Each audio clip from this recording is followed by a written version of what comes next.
there, and welcome to this Wednesday at the Performance Cafe. I'm so glad you've joined me again. Wow, it's a bit chilly today. I look forward to having you here today because it's been a while since I've done something on productive kindness. And I had a very meaningful presentation session this morning. It was so lovely. I was talking about strengths in the workplace. And in checking in, I actually asked a lot of the participants, there were about 34 or 40 people, I think, on the call, meant to be in anyway, where are you at and how do you feel and that kind of stuff. And we actually spoke about Mondays and that they can be quite hard on the soul. And we spoke eventually about purpose and the importance of purpose to make Monday mornings easier. So if you think about it, Monday mornings are difficult because I don't have the freedom I had over the weekend. So I can't do what I want to do when I want to do it. I'm not necessarily enjoying my work or portions of my work. So that's a bit of a bummer. Because I'm not fully engaged at the office, I find that I'm not planning appropriately for Mondays. Maybe Mondays are just not a great day for my team. You know, no one likes Mondays. Or we're in a culture, and I find this so often, and I think I've spoken about it before, where we worship busyness and busy work. And the problem that I have with this is that busyness does not make us fulfilled. Busy makes us busy.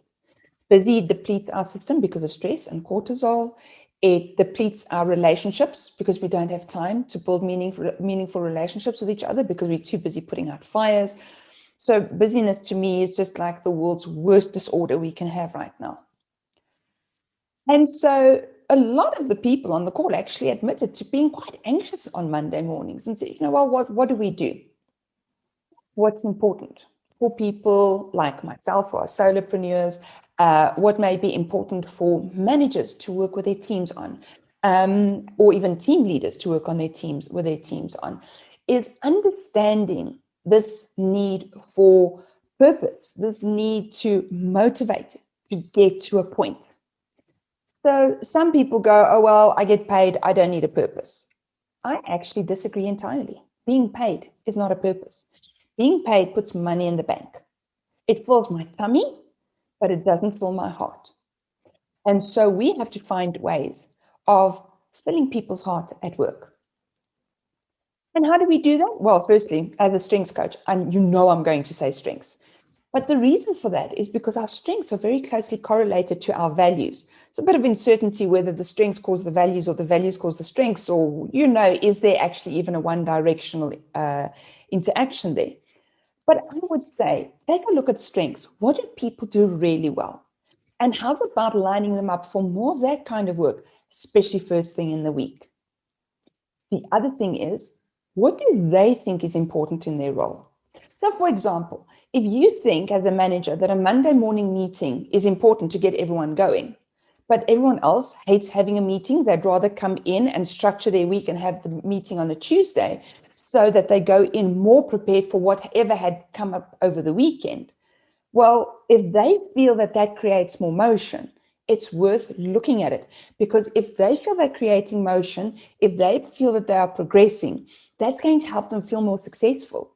That means by Tuesday morning's meeting, you're going to have more people ready to rock and roll and get going and solve problems, rather than people who go into this meeting and think, well, I haven't caught up with the weekend yet, or I've now had to spend my Sunday evening catching up, which is even worse. And then I have to be in this meeting and I haven't had time to talk to my team, so I haven't had time to solidify anything else. You see where I'm going? If a meeting isn't a great thing for them first thing on a Monday morning, let them do what makes them feel most successful first. And then leverage the team.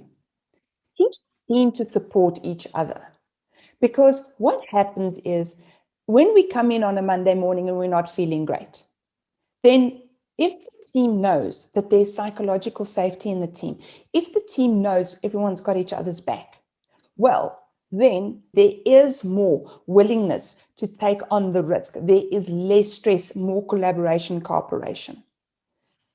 Leverage that, making sure that the team is there for each other. And so, yes, a kind of the kind of go-to thing for Monday morning should be productive kindness, and maybe a little get together at some point that says, guys, how do we make Mondays work better for all of us? Just remember, if you start your week in a rush, in a panic, you're driven by adrenaline and cortisol, and you're not making the best decisions because your limbic brain is functioning better at that point than your neocortex. So by taking the sting out of Mondays, what we're doing is we're effectively setting ourselves up for success for the rest of the week. So I hope you find that useful. I hope that you're going to make use of this form of productive kindness going forward. And so it is that time of the week or of the month, where we actually have a new copy companion this Friday.